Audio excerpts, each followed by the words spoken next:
Tester yang baik adalah tester yang mendokumentasikan reportnya secara lengkap. Oke, halo guys, kembali lagi bersama aku, Inggi.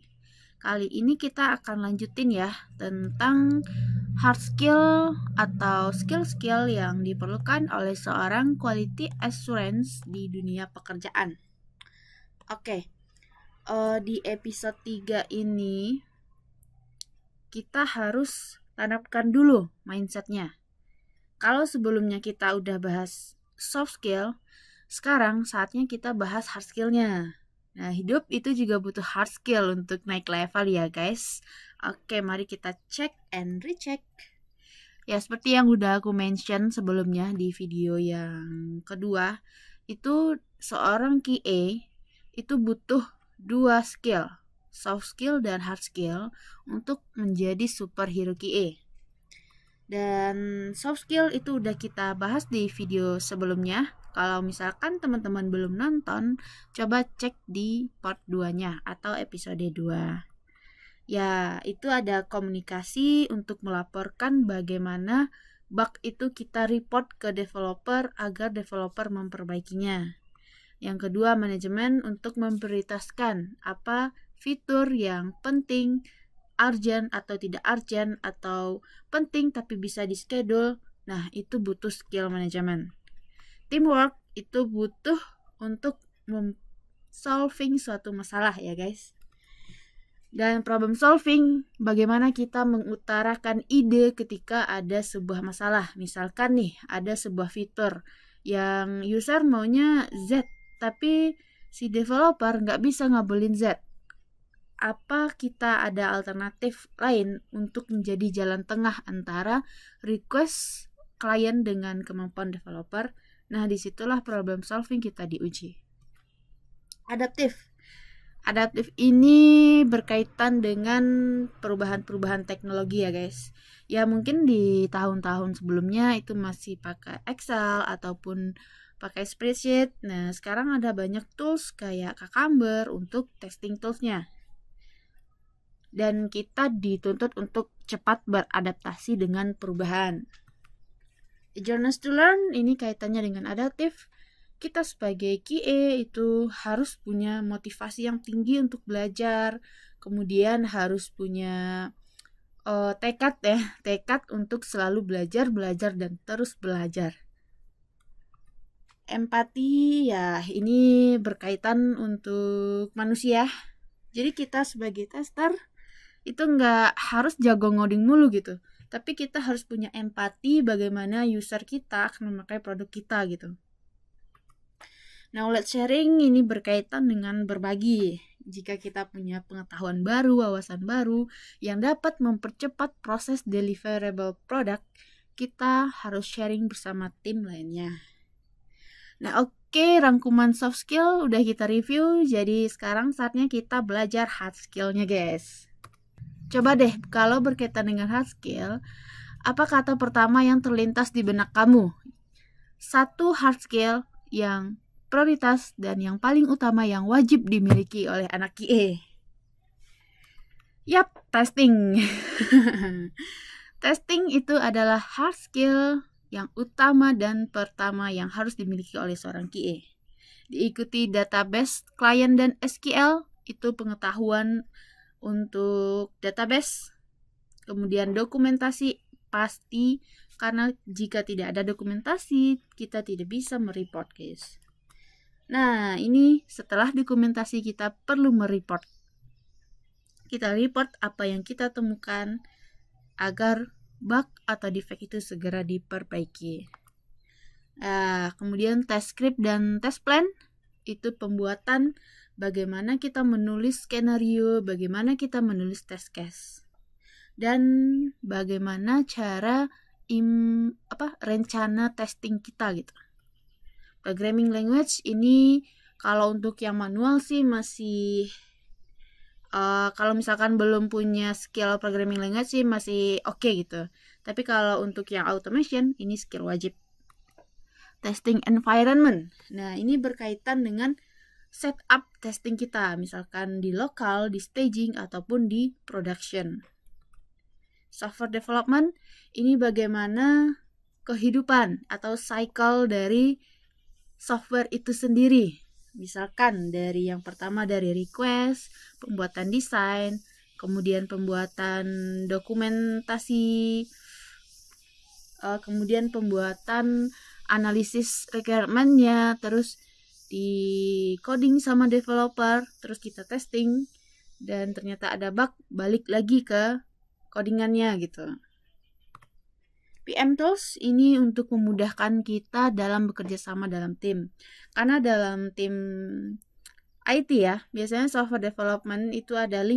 Ada project manajernya, ada tester, ada developernya. Developer ini ada front end, ada back end, dan UI UX itu nggak boleh ketinggalan.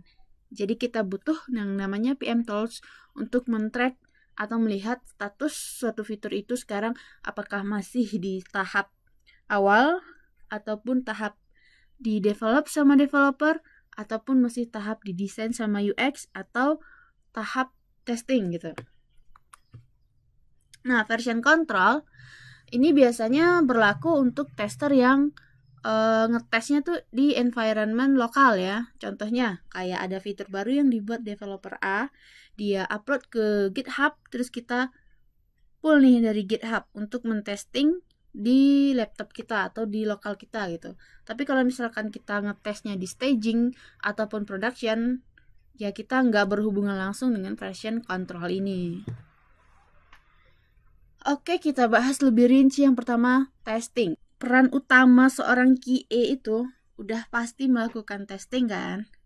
Nah, yang testing ini perlu kita lakukan untuk setiap produk yang akan kita kembangkan.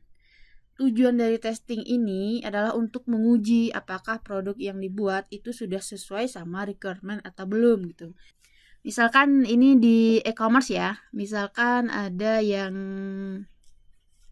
keranjang, menu keranjang. Requirement-nya ini setelah pembeli klik tambah keranjang itu muncul gambar beserta harga, beserta stok, beserta estimasi ongkir. Nah, ternyata setelah kita add ke keranjang itu gambarnya nggak ada gitu. Nah, itu termasuk bug dan kita sebagai QA harus mereminder ke developer kalau seharusnya di sini ada gambarnya loh, kayak gitu. Documentation. Nah, ini untuk menulis apa yang kita temukan. Ibaratnya ini, kita melakukan pengujian. Ibarat skripsi, kita kan di bab 4 ya, ada pengujian-pengujian gitu kan. Nah, sebelum kita melaporkan developer, baiknya itu kita kelola semua yang kita temui gitu. Misalkan, kan ada skenario ya. Jika diklik button merah, nanti munculnya warning gitu. Nah, ternyata ketika diklik, warningnya nggak ada gitu. Nah, kita harus men-screenshot atau men-screen record apa yang kita temukan di dalam dokumentasi kita gitu. Ya, gunanya apa? Nanti ketika developer mereproduce isunya, dia baca dokumen kita dan dia nggak ganggu-ganggu kita, sehingga kita bisa melakukan aktivitas lain begitu. Jadi tester yang baik adalah tester yang mendokumentasikan temuannya secara detail, baik itu screenshot ataupun video di dokumentasinya.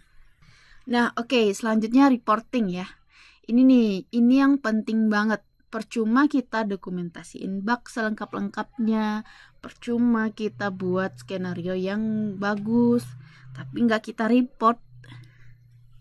Karena developer itu kalau misalkan kita nggak kasih report ke dia nggak bakalan tahu tuh. Kadang dia nggak bakalan ngecek juga dokumentasi kita.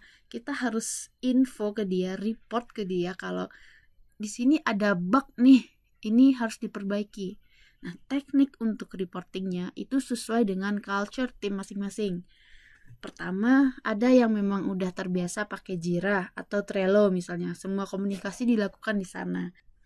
Nah, kalau misalkan environment atau timnya udah terbiasa, itu mah aman gitu. Kita nggak perlu aktif lagi kan, kita cuman report di sana, oke, dia udah respon. Nah, beda kalau misalkan environment timnya itu masih terbiasa dengan WA misalnya.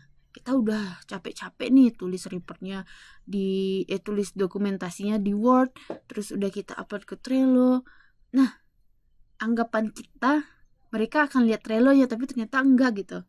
Nah, kita harus sesuaikan juga dengan kondisi bagaimana cara berkomunikasinya tadi dengan si developer gitu.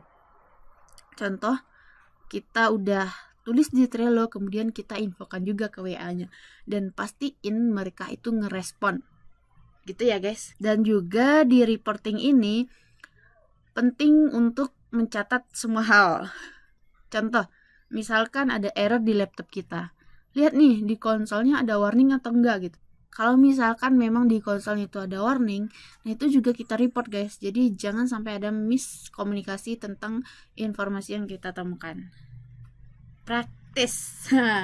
Oke, jadi sebelum kita lanjut ke hard skill yang lainnya, ini ya, biar kamu juga kebayang apa yang Ki lakukan. Coba deh eksperimen sederhana kayak gini. Buka aplikasi Shopee atau Tokopedia atau Bukalapak. Pilih salah satu di antara 3. Coba lakukan proses pencarian produknya. Kemudian ditambah ke keranjang. Misalkan cari pakai gambar ataupun cari pakai kata kunci, itu terserah. Terus ditambahkan ke keranjang. Kemudian catat nih hal-hal apa yang menurutmu tidak intuitif, kurang jelas, atau ada bug, atau mungkin error kecil gitu. Atau mungkin produknya nggak sesuai apa yang dicari dengan apa yang tampil misalkan. Nah, kemudian buat feedback kamu dalam bentuk Excel. Contohnya gini, nama fiturnya apa, misalnya search kan, terus screenshotnya kayak apa, deskripsinya gimana, masalahnya apa, detail. Kemudian saran dari kamunya gimana, saran perbaikannya gitu. Nah, nanti kalau misalkan kamu udah buat Excelnya, coba drop di kolom komentar. Nanti aku coba periksa. Nah, ini juga penting guys. Test script dan test plan ya. Coba ya, sekarang itu orang hanya nganggap QA itu cuman klik sana, klik sini, klik doang gitu. Padahal sebenarnya kita butuh menyusun test script atau test plan menggunakan tools dengan format tertentu. Itu yang jadi pekerjaan utama kita loh. Kegiatan ini kita lakukan saat menentukan momen atau kasus apa saja yang perlu diuji gitu. Setelah itu baru deh kita menilai apakah sebuah fitur sudah berjalan sesuai requirement atau belum. Terus baru deh kita tuangkan ke dalam bentuk tulisan dengan format dan tools tertentu yang disepakati tim. Ada juga nih yang kayak ada yang pakai Excel, ada yang pakai TestRail, ada yang pakai Cucumber gitu. Jadi itu tergantung ke behavior perusahaan atau kantornya masing-masing juga ya. Nah, oke. Sekarang coba kita cari contoh requirement dari sebuah fitur dan kita coba praktek gimana penulisan test script sama test plan-nya ya. Coba kita minta ChatGPT. Coba kamu buatkan sebuah dokumen requirement untuk fitur e-commerce yang sederhana saja dan nanti akan aku jadikan latihan untuk membuat test case dan tes skenario. Nah, nanti akan dikasih nih dokumen requirement fitur e-commerce sederhana. Contohnya yang ini. Tujuan untuk mendefinisikan kebutuhan fungsional dari fitur utama dalam aplikasi e-commerce sederhana agar dapat digunakan sebagai dasar dalam proses pengujian. Skopnya ada registrasi sama login, browsing, menambahkan produk, check out, konfirmasi. Kebutuhannya ini, nah, kemudian sistem akan memvalidasi ini, login penggunanya ini browsing produk keranjang belanja. Nah, sekarang kita coba praktekkan bagaimana cara membuat test case atau test skenario-nya. Biar rapi ya. Ini sih aku belum pernah bikin folder untuk only QA. Coba hasil. Sekarang kita coba bikin foldernya dulu. Terus kita create. Oke, nah ini kita belajar dari awal ya. Untuk bikin test case sama test skenario-nya.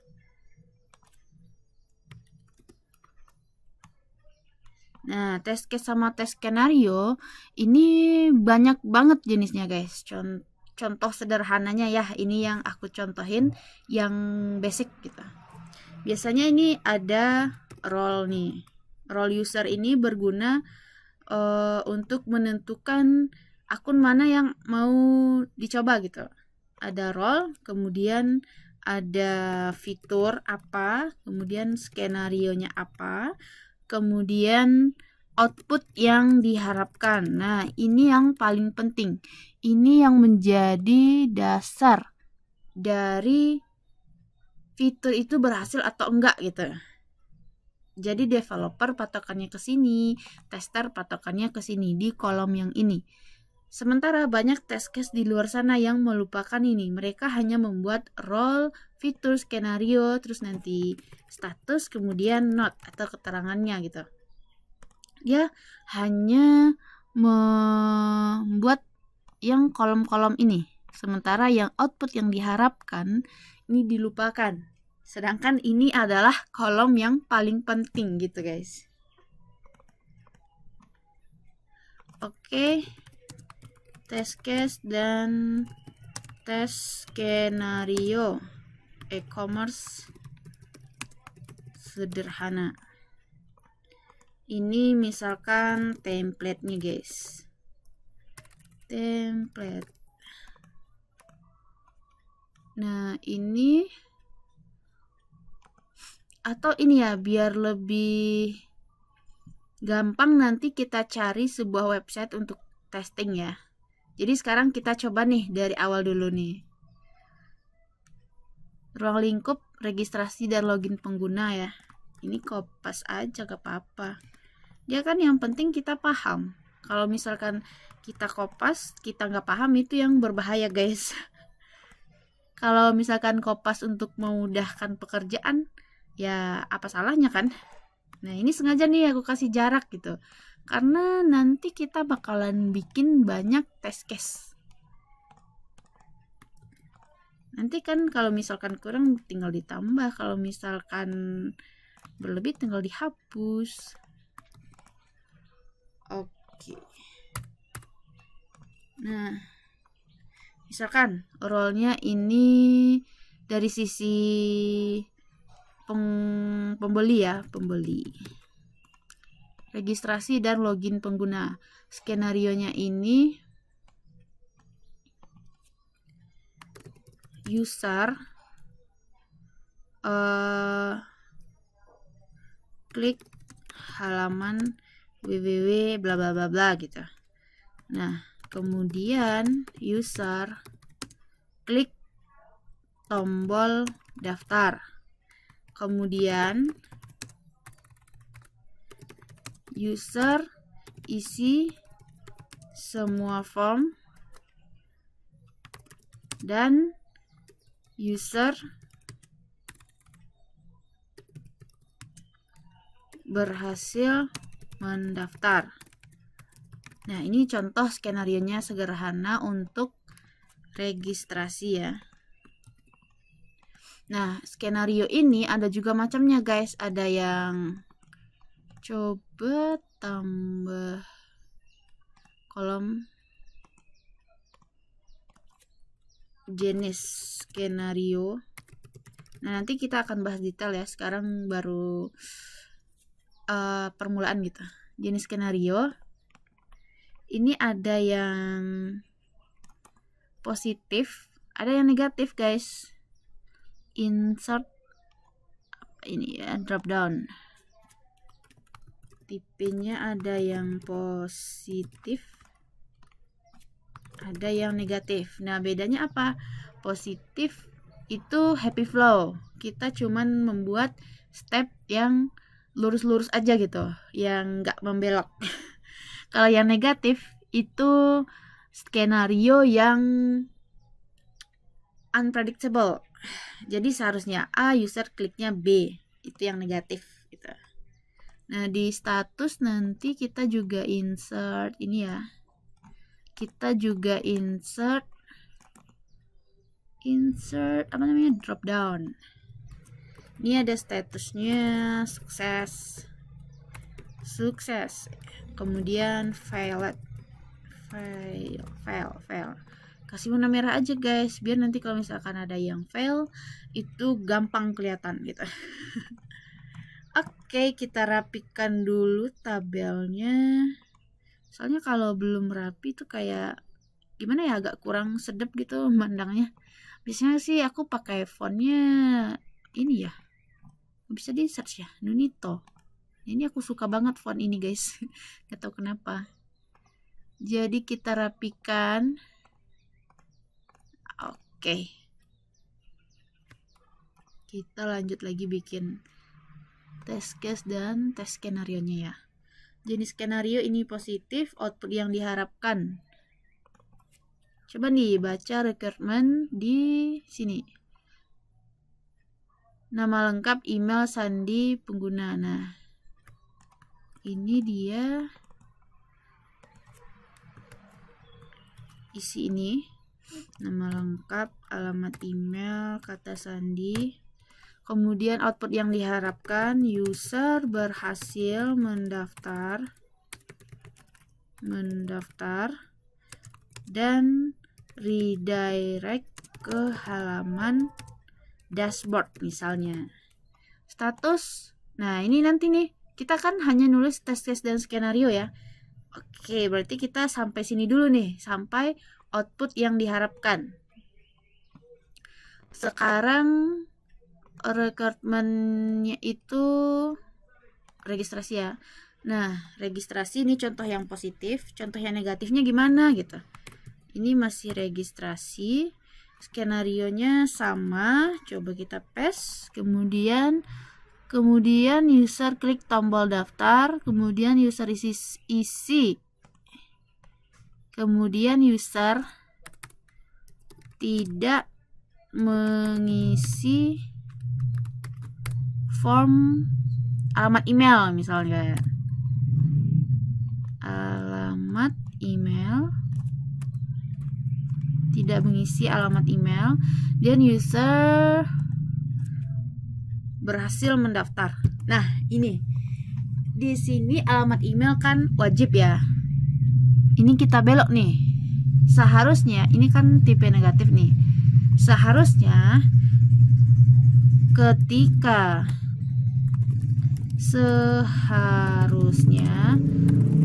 ketika user tidak mengisi email, maka muncul warning alamat email wajib dan button daftar disable atau tidak bisa diklik gitu. Nah, itu yang negatifnya guys. Lanjut. Nah, ini mungkin boleh teman-teman lanjutin ya skenarionya ini. Mau positifnya mau ditambah ataupun negatifnya mau ditambah, silahkan. Ini aku kasih contohnya aja ya. Delete biar rapi. Ini kita kasih style mungkin ini ya, biar ada warnanya dikit gitu. Kemudian ini fitur login. Contoh, ini kan user klik halaman www bla bla bla. Kemudian user klik tombol login. Kemudian user memasukkan input aja kali ya. Input email dan kata sandi. Dan user berhasil login. Nah, ke user berhasil login dan muncul halaman dashboard. Contoh, nah ini masih yang positif. Kemudian aku nggak suka kayak ada space-space gitu guys. Jadi ya kalau misalkan udah selesai langsung aku rapiin gitu. Browsing produk misalnya. Coba kita lihat browsing produk. Pengguna dapat melihat daftar produk yang tersedia. Nah, berarti ini asumsinya user sudah login, kemudian user akses halaman list produk misalnya, kemudian tampil semua produk. Ini masih positif. Ini user seharusnya melihat semua daftar produk. Kemudian untuk yang selanjutnya browsing produk, ini user sudah di halaman produk. Nah, ini perlu kita catat biar nanti kalau misalkan ada bug, si developer bisa tahu nih kondisi awal kita itu di mana gitu. User sudah di halaman produk. User memasukkan gambar untuk dicari. Gambarnya ini ya gambar apa gitu, misalkan gambar baju untuk kok type terus ya, mencari baju. Kemudian user menemukan baju yang serupa.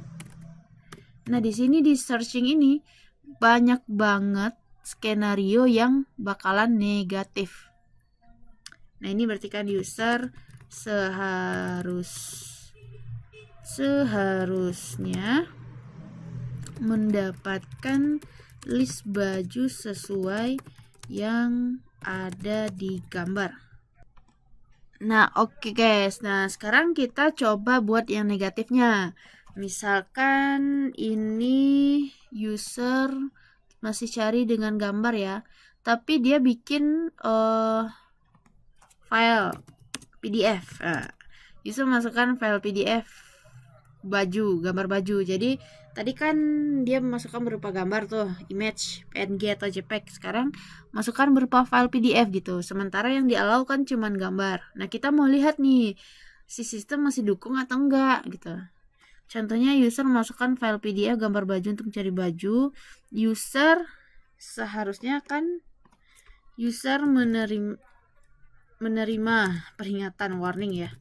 Warning kalau file yang diperbolehkan hanya JPEG atau PNG. Seharusnya ketika user cari dengan file PDF, maka muncul warning kalau file yang diperbolehkan hanya JPG atau PNG.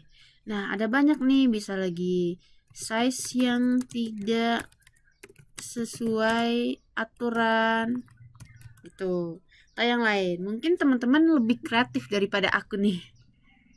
Nah gitu, lanjut ke nambah produk ke keranjang, terus check outnya gimana, konfirmasi pesanan gimana, gitu ya. Itu contoh test case dan test skenario gitu. Kita balik lagi ke skill berikutnya, database client dan SQL.